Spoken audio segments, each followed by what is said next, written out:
Hello friends, আমার YouTube channel English linguistics and পোয়েটিক্সে সকলকে স্বাগত। তো আমাদের বন্ধুরা, আমাদের টপিক হচ্ছে আজকে অ্যাংজাইটি অফ ইনফ্লুয়েন্স। তো অ্যাংজাইটি অফ ইনফ্লুয়েন্সের উদ্ভাবক কে প্রথমে আমরা একটু জানি। উদ্ভাবক যিনি হলেন হ্যারল্ড ব্লুম। হ্যারল্ড ব্লুম, প্রথমে হ্যারল্ড ব্লুম সম্পর্কে একটু জানি। হ্যারল্ড ব্লুম হলেন একজন American literary critic and professor of Yale University. আমরা এক কথায় বলতে পারি in what that he was one of the greatest literary critic of the present age, one of the greatest literary critic of 20th and 21st century. So he mingles the theory of reading poetry and the theory of writing poetry as well with the theory of psychoanalysis and throws a new light to the poet's epoch-making concept, the Oedipus complex. তো তিনি অডিপাস কমপ্লেক্সের একটা revision বা new orientation দিয়েছেন। তো সেখান থেকেই তিনি উদ্ভাবন করেছেন অ্যাংজাইটি অফ ইনফ্লুয়েন্স। তার যে বিখ্যাত বই the anxiety of influence, A theory of poetry, published in 1973। এবার আমরা চলে আসি অ্যাংজাইটি অফ ইনফ্লুয়েন্স, এই যে ফ্রেজটা তিনি ইনভেন্ট করেছেন, সে কিভাবে তিনি ইনভেন্ট করলেন এবং বিষয়টা আসলে কি, আইডিয়াটা কি, কনসেপ্টটা কি। প্রথমে আমরা ইনফ্লুয়েন্স সম্পর্কে জানি এবং অ্যাংজাইটি। তারপর তো ইনফ্লুয়েন্স কি, ইনফ্লুয়েন্সের যদি আমরা মিনিং করি, বাংলা মানে করি প্রভাব, অথরিটি, বা বলতে পারি impact, effect.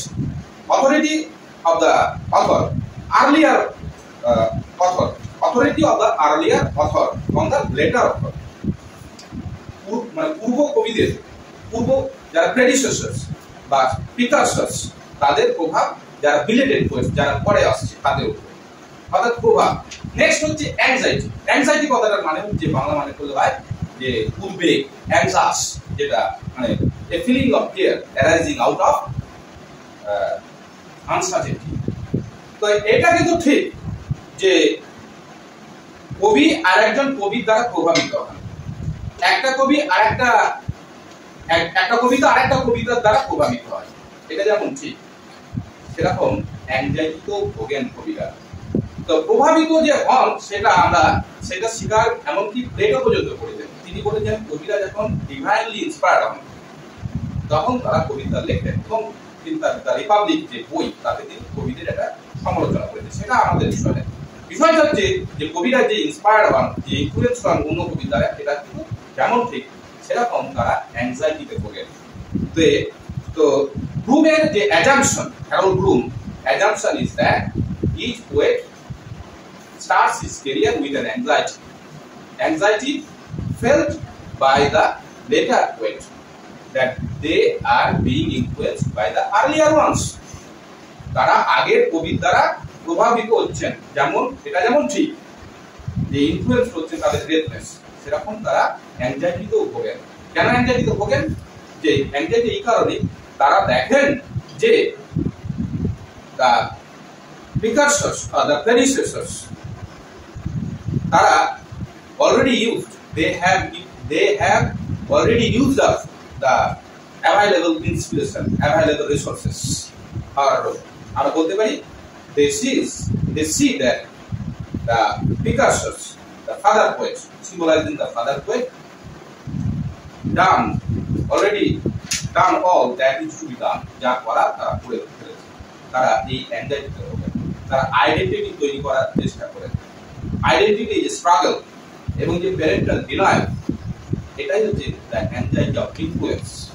Anxiety of influence হচ্ছে যে দ্য পোয়েট, যে বিলেটেড পোয়েটস, যারা ইয়াঙ্গার পোয়েট, যারা লেট কামার্স, তারা যেমন কবি দ্বারা প্রভাবিত হন, সেরকম ওই কবির প্রতি তাদের একটা দৃষ্টিভঙ্গি, অ্যাটিটিউড তৈরি হয়।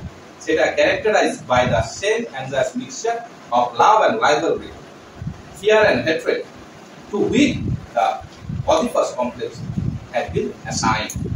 আমরা তাহলে বুঝতে পারলাম যে ইনফ্লুয়েন্স যেমন হচ্ছে সেরকম অ্যাংজাইটিতেও হচ্ছে। এইগুলো অ্যান্টিথেটিক্যাল যে ক্রিটিসিজম এর উদ্ভাবক বা এর যিনি একজন সাপোর্টার হলেন Harold Bloom. Anxiety of influence বিষয়টা আশা করি বুঝতে পেরেছি। এবার এই নিয়ে আমার শর্টস ভিডিও আছে, তোমরা সেটা দেখে নিতে পারো। আর যারা রেডিমেড আনসার চাইছো বা নোটস চাইছো, যেটা কথা বলি, সেটা আমি ডেসক্রিপশন বক্সে দিয়ে দিচ্ছি। তাহলে বিষয়টা ক্লিয়ার হয়ে যাবে। হ্যারল্ড ব্লুম কিন্তু খুব ইম্পর্টেন্ট।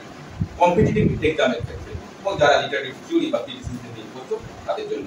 তো আশা করছি ভালো লাগবে এবং আমার চ্যানেলটিকে সাবস্ক্রাইব করবে, শেয়ার করবে। দেখার জন্য ভিডিওটি সকলকে